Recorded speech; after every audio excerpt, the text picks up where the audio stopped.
لو انت رياضي قوة او مش مهتم بالتحمل عامة او انت بتروح الجيم مثلا، يعني زي ما نقول كده بتشتغل هايبرتروفي او تضخم عضلي، ان انت مثلا بتعمل عدات قليلة بس بوزن عالي جدا وبتاخد فترة راحة كبيرة، يعني من الآخر كده مش مهتم بالتحمل. يعني أحب أقول لك إنك غلطان، لأن الإنديورنس سواء كان مثلا متخذ أشكال كتيرة من حيث العضلات كتحمل عضلي مثلا، أو من حيث الجهاز الدوري التنفسي إن أنت تجري أو تعوم لمسافات طويلة، فهو يعتبر مفيد ليك أنت شخصيا سواء أنت ما بتتمرنش أساسا، علشان حاجات كتيرة جدا. لأن الإنديورنس هنا يعتبر مهم في جميع الرياضات، حتى لو أنت رياضي سبرينتر او رياضي قوه قصوى. وعلشان كده بقى احنا النهارده هنتكلم على الانديورنس، وما تقلقش انا هحاول اغطي لك كل الحاجات اللي بتتعلق بالتحمل، سواء انت مثلا مدرب او رياضي وعايز تحسن من مستواك. ويلا بينا. عشان نسأل الموضوع كده شوية، فاحنا هنتكلم عن 4 نقاط رئيسية. ما تقلقش انا هقسم لك كل نقطة احنا هنتكلم فيها في الديسكريبشن تحت، بحيث ان انت مش لازم تتفرج على الفيديو كله، انت بس النقطة اللي شداك شوية او النقطة اللي عايز تعرف عنها اكتر دوس عليها وهتلاقيها عندك على طول. فأول حاجة هنتكلم عنها هي ايه هو الانديورنس ده عامة، وايه هي انواع التحمل وازاي اقدر انميها. برضه هنتكلم ازاي تبني التحمل ده من الصفر، وكمان ازاي استخدمه علشان احافظ على جسمي وعلى صحتي البدنيه والعقليه. واخر حاجه بقى هنتكلم عليها هي الهيدريشن او الترطيب، وازاي اقدر احسب كميه الميه المفروض اللي انا اشربها كل ربع ساعه عن طريق كده معادله معينه. التحمل ده يعتبر القدره على اداء حركات مستمره من التدريب، او انك مثلا تعمل حركات متتاليه او جهد متتالي من اي نوع، وطبعا كل ده في مواجهه تعب معين. وخلي بالك ان جسمك يبقى عنده القدره او القابليه ان هو يؤدي التمرين ده، فبيحط مخك تحت حمل من الاداء العقلي شويه، وخصوصا في الحاجات اللي هي بتتطلب جهد او زمن طويل. قبل برضه ما نخش في حاجات كتيرة جدا، لازم تعرف ان في نظم انتاج طاقة معينة، بس اكتر حاجة انت جسمك بيستخدمها او المصدر الاساسي للطاقة هي الاي تي بي، وده يعتبر كده اختصار لادينوزين تراي فوسفات او ثلاثي فوسفات الادينوزين. يعتبر ده المركب الاساسي اللي بينتج الطاقة، وهو حاجة اسمها الميتوكوندريا او بيوت انتاج الطاقة، ودي كده بتبقى زي مصانع انتاج طاقة في جسمك علشان تديلك القدرة على الاداء. طبعا دي بتكون موجودة في الخلية. يعني الاي تي بي ده يعتبر المصدر الاساسي لاي طاقة انت بتعملها. يعني مثلا انا قاعد بتكلم وبشرح فيديو معين، فجسمي بيحتاج دلوقتي اي تي بي علشان يخليني اقدر اتكلم كده، واقدر ابذل مجهود، واقدر مثلا اوصل حاجات معينه، واقدر اشغل مخي وتركيزي. والعضلات والاعصاب بتستخدم مصادر انتاج مختلفه علشان تقدر تبني او تقدر تعمل اعاده بناء للاي تي بي ده تاني، لان هو طبعا موجود في الجسم بكميات قليله جدا، فعلشان كده بيبقى في مصادر تعويض للاي تي بي ده. وطبعا اكتر حاجه ليها علاقه بالتحمل هي الجلايكوجين والفاتي اسيد، او الجلايكوجين اللي بيكون في العضلات، والاحماض الدهنيه اللي جسمك بيستهلكها كوقود علشان يقدر ينتج طاقه. الدهون دي بتبقى متخزنه في الانسجه الدهنيه في جسمك، وحتى لو انت يعني عندك كميه دهون وليكن من 3 ل 5% نسبه بادي فات بس، لا جسمك برضه بيقدر ان هو ياخد من الدهون دي ويحولها كطاقة في النشاط بتاع التحمل. وطبعا علشان تقدر ان انت تاخد الطاقة او تقدر ان انت تاخد الدهون دي او الجلايكوجين وجسمك يقدر يستعمله، فانت محتاج اكسجين. وهنا الاكسجين ده مش بيكون كوقود في حد ذاته، ولكن بيكون حاجة بتساعد على اشتعال العناصر الغذائية او اشتعال الطاقة دي علشان تديلك باور. وهنا اشتعال يعني مش بالمعنى الحرفي، ولكن دي عمليات بيولوجية بتبقى في جسمك، بس احنا بنشبهها عن طريق الاشتعال. يعني انت مثلا عشان تخلي النار كبيره شويه، فهي بتكون محتاجه اكسجين اكتر. نفس الكلام في جسمك، علشان تنتج كميه باور اعلى فانت محتاج اكسجين اعلى. فانا برضه عايزك تسال نفسك سؤال: هو انا دلوقتي لما اخش في التحمل كده، ايه اللي بيخليني اكمل، وايه اللي بيخليني يعني ادوس مثلا لحد ما اوصل لاخر السباق او لاخر التمرين، او انا مثلا بعمل حاجه متتاليه بدون ريست؟ ايه اللي بيخليني اكمل؟ فلازم برضه تسال نفسك السؤال ده. علشان كده بقى احنا هنقول 5 حاجات ليها علاقه بانها بتساعدنا على تكمله المجهود المعين، او بتساعدنا ان احنا نأدي مجهود معين. وطبعا ال5 حاجات دول هم: اول حاجة الخلايا العصبية، بعد كده الاعصاب، بعد كده عندك العضلات والدم، واخر حاجة هي القلب والرئتين. وخلي بالك ان انت تخش في مجهود بدني طويل، مثلا وليكن ماراثون، او وليكن ده جري لمسافة طويلة، او عوم، او اي حاجة، عايزك كده تركز معايا كويس قوي في النقطة دي، علشان التعب هنا بيكون نتيجة حاجة عقلية مش بدنية. هقول لك ليه دلوقتي حالا. في دراسة اتعملت في 2019 واتنشرت كده في مجلة اسمها جورنال سيل، وضحت ان التعب بيكون نتيجة حاجة عقلية مش حاجة بدنية. يعني انت دلوقتي مش قادر تكمل في مجهود معين او تعبان، فده في الاول وفي الاخر ده نتيجة حاجة في المخ ذات نفسه، مش حاجة في جسمك او في الفيزيكال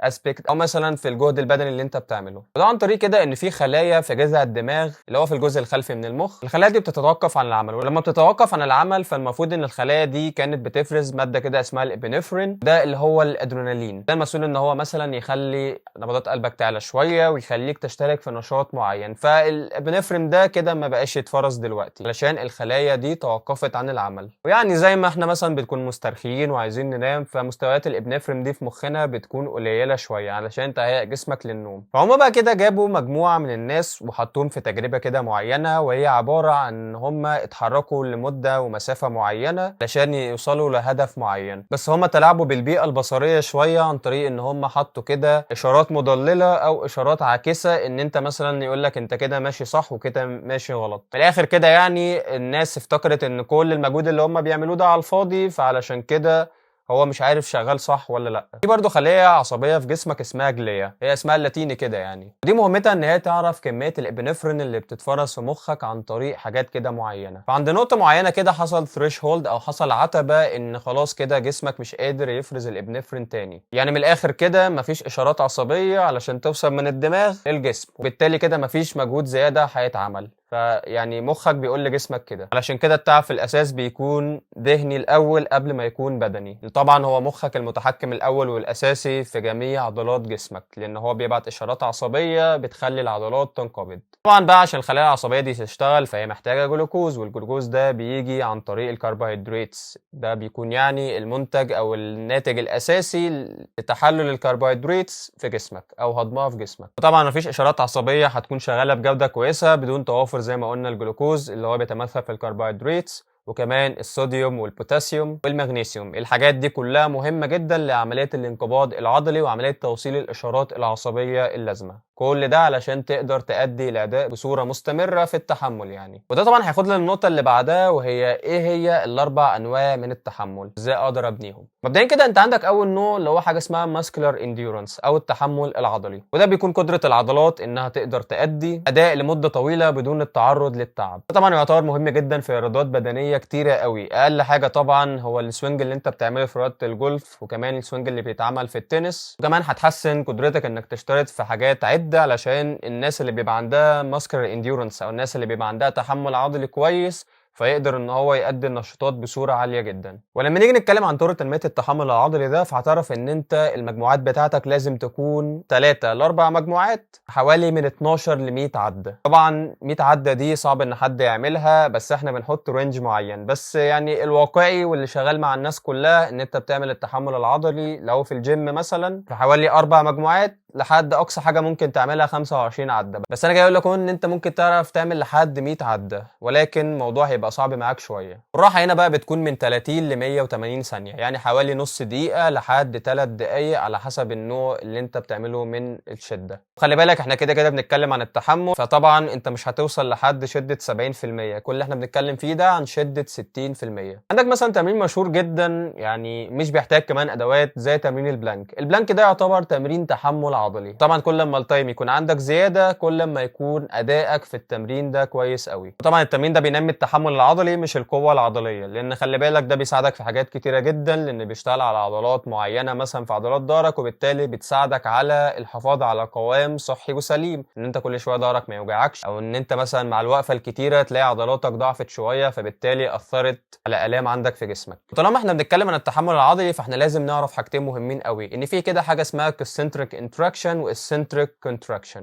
اول نوع ده اللي هو الكونسنتريك، ده ان العضله بتكسر في الطول. يعني مثلا لو انت بتعمل بايسبس معينه فانت بتاخد الويت او بتاخد الوزن عليك انت، مقارنه بقى بالعكس اللي هو الاسنتريك ان العضله بتطول في الطول، وده بتكون حركه الريكفري، والحركه ان انت بتنزل بيها الوزن تاني علشان تبتدي العد من اول وجديد. طبعا النوع التاني اللي هو الاسنتريك ده يعتبر حاجه اساسيه من الحاجات اللي بتسبب التعب بصورة عالية جدا، ان هو بينمي القوة العضلية اكتر من التحمل، علشان بيسبب دامج اكتر في الالياف العضلية. لان درجة ان في ناس مثلا بيقولك في تمرين معين انت تقدر تعمله، يعني انت طلعت بالبايسبس مثلا بصورة طبيعية فبيقولك انزل بالراحة على قد ما تقدر. ان الاسنتريك كونتراكشن هنا او ان انت تعمل تطويل للعضلة بصورة بطيئة جدا، فده بيعمل دامج للالياف عضلية اكتر بكتير، وبالتالي بيزود القوة العضلية عندك. عشان كده لما انت تيجي تبني التحمل العضلي فبيقول لك ابعد بنسبة كبيرة عن السنتريك كونتراكشن ده، علشان ده بيسبب التعب بصورة اكتر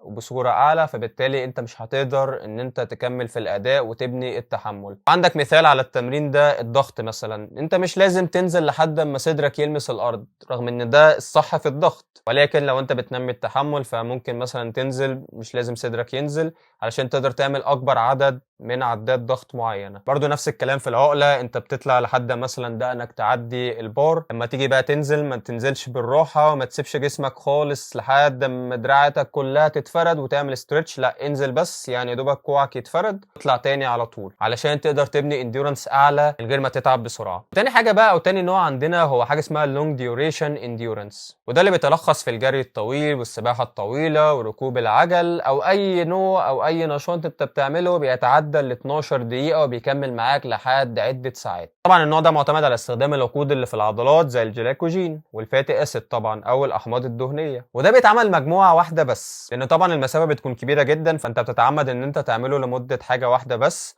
ان انت مثلا بتقول لواحد اجري 10 كيلو مره واحده، اجري مثلا 5 كيلو مره واحده، فده يعتبر حاجه كبيره جدا، انت ما تقدرش ان انت تقول له اعمل الكلام ده مجموعتين، بس في نفس الوقت تقدر تقسمه مفيش اي مشكله. يعني انت لو عايز التارجت يبقى 10 كيلو انت ممكن تقسمها لحاجات معينه، بحيث مثلا ان هو يجري 5 في 2 كيلو، انت برضو كده حققت اللونج ديوريشن الى حد ما، ولكن هو الاساس بتاعه ان انت تجري لفتره كبيره. خلي بالك النوع ده مرتبط شويه بالاداء العقلي الى حد كبير، يعني لو انت مثلا عندك حاجه معينه عشان تعملها رايد بالعجله بتاعتك ولا حاجه عشان تنمي التحمل، ولا عندك مثلا يعني 3 كيلو عوم دايركت ولا حاجه، فانت جزء من الطاقه اللي جسمك بيحرقها في مخك عن طريق مثلا ان انا لو قلت لنفسي او انا دلوقتي هقدر اكمل مسافه ولا لا، طب انا مش قادر، طب وانا هقدر اكمل ديت ازاي وهعمل ايه، كل الطاقه اللي انت عمال تحرقها دي على الفاضي انت جسمك المفروض بيحتاجها. كمثال على ده مثلا لما احنا بنفكر في حاجه صعبه وحاجه مثلا عايزين نلاقي لها حل، فجسمك بيحرق كميه ابنفرين وكميه جلايكوجين في مخك، والحاجات دي جسمك بيحتاجها اثناء النشاط الرياضي، فعشان كده لازم تعمل ريلاكس لجسمك خالص وريلاكس لمخك علشان تقدر تأدي الأداء بدون أي مشكلة. وعن طريق النوع ده فأنت بتزود كمية الشعرات الدموية اللي بتكون جنب الشرايين، وكمان بتزود الميتوكوندريا، فلما الدم يوصل مثلا للعضلات محمل باكسجين معين فانت بتسمح له ان هو يوصل كميه اكسجين اعلى شويه عن طريق الشعرات الدمويه دي، بالتالي طبعا هيديك افضليه في الاداء علشان كميه الشعرات الدمويه دي زياده عندك. اما بقى تالت ورابع نوع فهم حاجه واحده بس متقسمين لحاجتين، اللي هي حاجه اسمها HIIT. عملنا فيديو عن ال HIIT ده قبل كده، هسيب لك اللينك بتاعه في الديسكربشن تحت، بس انا ما اتكلمناش عليه قوي، احنا اتكلمنا بس عن الاضرار بتاعته. بس اللي انا عايزك بس تعرفه من ال HIIT ده ان هو بينقسم لحاجتين، حاجه اسمها anaerobic high intensity interval training وحاجه اسمها aerobic high intensity interval training، يعني لا هوائي وهوائي. ان في اول نوع اللي هو الانايروبيك high intensity interval training هنا بيكون عندك المجموعات من 3 ل 12 مجموعه، والغرض من ال HIIT ده سواء كان هوائي ولا لا هوائي ان انت كده عندك حاجه اسمها work to rest ratio، وفي النوع ده عندك يا اما من 3 ل 1 يا اما عندك من 1 ل 5. من 3 ل 1 دي بتتلخص ان انت تعمل 30 سكند او 30 ثانيه مثلا فاست يقارنها 10 ثواني راحه، سواء بقى ال 30 ثانيه دي كانت سكوات جامب، سواء كانت بقى دريبل في المكان سريع جدا، سواء تبديل بالعجله او جري فاست جدا. الهاي انتنستي انترفال تريننج بيبقى موجود منه صور كتيره جدا. تاني حاجه اللي هي من 1 ل 5 وبتكون عن طريق 20 ثانيه شغل سريع جدا بيقابلها راحه ممكن توصل ل 100 ثانيه تقريبا، وهنا بقى بتختلف على حسب المقدره على الاداء بتاع التمرين ده والجوده بتاعه اداء التمرين. مثلا لو انت مش قادر تأدي 30 ثانيه دايركت لحاجه كبيره جدا فانت ممكن تستخدم الورك تو ريست ريشيو الثانيه اللي هي من 1 ل 5 عن طريق ان انت بتأدي 20 ثانيه بس بيقابلها فتره راحه كبيره. لو انت برضو مستواك كويس فانت ممكن تستخدم اول نوع اللي هي 30 ثانيه بيقابلها راحه 10 ثواني، فهي دي بتكون حاجه ليك انت، بس على حسب انت هتقدر تأدي التمرين صح ولا لا. التمرين ده بيخلي نبض قلبك عالي جدا، وبالتالي انت بتقدر تحرق دهون كتيره وفي نفس الوقت بتنمي التحمل، بس التحمل اللاهوائي انه هنا بيأثر على الميتوكوندريا وبالتالي بيديك طاقة اكبر في الاداء. ونيجي بقى للنوع الثاني واللي هو منشق من ال HIIT ده، وده يعتبر النوع الاخير هنا في التحمل اللي هو الايروبيك هاي انتنسيتي انترفال تريننج، وده برضو زي النوع اللاهوائي بيبقى فيه 3 ل1 و5 ل1، بس اشهر حاجة انت تقدر تعملها فيه اللي هي 1 to 1 ratio. ده بيكون زي الجري مثلا لميل واحد وليكن انت اخدت في الميل ده حوالي 6 دقائق جري، فبيقابلها 6 دقائق راحه. بعد ما ال6 دقائق يخلصوا هتجري برضو ميل تاني، وليكن ان انت مثلا جبت في الميل ده 7 دقائق جري، هيقابلها 7 دقائق راحه. يعني بعد كده تكررها تاني، جبت مثلا في الميل التالت 8 دقائق جري، فهيقابلها 8 دقائق راحه. خلي بالك هنا الشده اللي انت بتجري بيها مش مهمه قوي، يعني اهم حاجه ان انت بس تخلص المسافه في زمن خاص بيك انت، وتفضل بقى تكرر ده 5 او 8 مرات حتى. والغرض من التمرين ده ان انت مثلا لو انت عندك جري ماراثون، فاستحاله ان انت هتتمرن للماراثون ده كده مره واحده، او مثلا نص ماراثون او حاجه. عشان كده انت عن طريق ان انت بتقسم مسافات معينه وبتاخد راحات معينه ولكن لفترات طويله من الاداء كتوتال، يعني انت بتقدر تجري الماراثون بدون اي مشكله. فالتمرين ده يعتبر كويس جدا، ولكن لو انت عندك حاجه كبيره جدا بتهيأ لها، علشان طبعا هو بيبني نظم انتاج الطاقه الثلاثه، وبيحسن من الاي تي بي والميتوكوندريا كاستهلاك للعضلات يعني ليها، وكمان بيسمح للدم انه يوصل اكسجين اكتر للعضلات وللمخ، وكمان بيسمح للقلب ان هو يوصل اكسجين اعلى، وكمان بيبني سعه للرئتين بصوره اعلى. وعشان كده احنا لازم نتكلم عن ازاي تبني التحمل بتاعك ده وتستخدمه عشان يفيد جسمك. مبدئيا كده انت لازم تعرف ان في حاجه اسمها بيزك انديورنس، يعني تحمل اساسي. ما ينفعش ان انت تبقى اول مره تتمرن في حياتك، او بقالك فتره كبيره جدا ما اتمرنتش، او انت رياضي درجه اولى بس اخدت فتره راحه سلبيه وليكن اسبوعين، وتنزل الملعب وتجري مثلا يعني وليكن 2 كيلو ببيس سريع شويه، يا اما هيجي لك اصابه، يا اما مثلا مش هتقدر تكمل بقيه السيزون بطريقه مظبوطه. لان البيزك انديورنس ده اللي هو بيتضمن اللونج ديستانس رون، او مثلا الحاجات اللي انت بتقدر تعملها على مسافات طويله ولكن شدات قصيره شويه، ده بيقدر يزود التحمل الدوري التنفسي عندك، او حاجه كده اسمها كارديو فاسكولار انديورنس، وده اللي بيكون عن طريق مثلا القلب والرئتين. اول حاجه لازم تقدر تبتدي بيها السيزون، ومع ده طبعا انت بتحط التحمل العضلي لو انت عندك تمرين فتنس، او لو انت مثلا عندك تمرين جيم.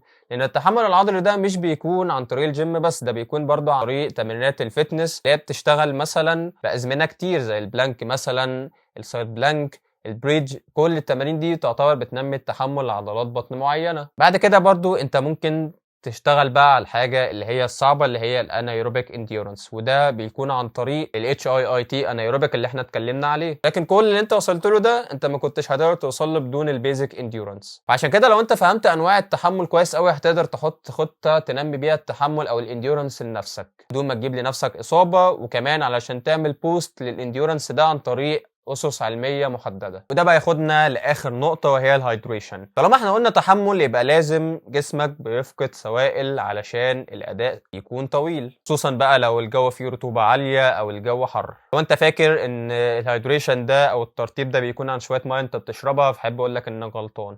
لان زي ما احنا اتكلمنا كده في الاول وقلنا ان الخلايا العصبيه محتاجه بوتاسيوم وصوديوم ومغنيسيوم، كل الحاجات دي انت لازم تدخلها لجسمك، لان الاساس في العمليه الانقباضيه للعضلات هي البوتاسيوم والصوديوم. ده اللي بيخلي العضله تنقبض، وبالتالي العضله لما تنقبض هتقدر تديك باور. عشان كده انا مش بقول لك روح اشتري الكترولايتس اللي هي مثلا اللي بتتدوب في ميه دي، لا، انا بس بقول لك ان انت هات شويه ميه وحط عليها شويه ملح وليمون واشربها يعني اثناء التمرين بتاعك، يبقى انت كده حققت النسبه اللي انت المفروض تاخدها من الصوديوم والبوتاسيوم. مش لازم يعني تعقد الموضوع قوي وتروح تشتري حاجه وتكلف نفسك. خلي بالك احنا بنخسر من 1 ل5 باوند من الميه في جسمنا لكل ساعه تدريب احنا بنشتغلها، فما بالك بقى انت بتتمرن ساعتين. طبعا الكميه دي مرتبطه على حسب الجو حر ولا لا، على حسب انت بتعرق كتير ولا لا، على حسب برضو انت كنت شارب قبليها ولا عطشان دلوقتي. فهي تقريبا تبقى النسبة من 1 ل5 باوند لكل ساعة انت بتتمرنها، وبرضه بتكون على حسب شدة التمرين. انك لما بتخسر من 1 ل4% من جسمك مية، فانت المفروض قصاد ده هتلاقي نقصان حوالي 20 ل30% في الأداء. علشان كده يعتبر الترطيب مهم جدا. وهنا بقى ياخدنا لحاجة اسمها جالفين ايكويجن، ودي كده عالم حطها علشان يقولك انت تقدر تشرب مية قد ايه خلال ربع ساعة، وده بيكون كده عن طريق معادلة اللي هي وزن جسمك بس بالباوند مقسوم على ال30. ومفروض الناتج اللي هيطلع ده هيبقى كمية المَيّة اللي أنت بتشربها كل ربع ساعة في التمرين بتاعك، بس خلّي بالك الناتج اللي هيطلع ده هيطلع بالأونس، فأنت لمّا تيجي تحوّله أنت هتعرف كده إن الرقم اللي طالع ده طالع بالأونس، فأنت هتحوّله للتر مثلًا عشان تقدر تعرف أنت هتشرب قد إيه، بس باللترات في كل ربع ساعة أنت بتعملها من التمرين، ومش لازم تشرب الكمية بالضبط، يعني أنت ممكن ما تلاقيش نفسك عطشان علشان أنت كنت شارب كويس، وممكن برضه تلاقي نفسك عطشان جدًا، فممكن تزوّد الكمية شوية، ولكن ده بيدّيك متوسط معيّن أنت هتبتدي بيه، سواء بقى هتزوّد عنه أو هتقل منه شوية. فهي الفكرة كلّها بس إن أنت حاول تعمل ترطيب لنفسك كويس جدًا، علشان دي أهم حاجة الendurance. إحنا كده بقى يعتبر غطينا نسبة كبيرة جدًا على الendurance، إن أنت طبعًا إزاي تقدر تستخدمه وإزاي تقدر تنمّيه، فأتمنى بس يكون الفيديو عجبكم، ما تنساش تعمل لايك واعمل شير للفيديو ده عشان في ناس كتيرة جدًا ممكن تستفيد منه، واعمل سبسكرايب للقناة، أشوفكم الفيديو اللي جاي، سلام.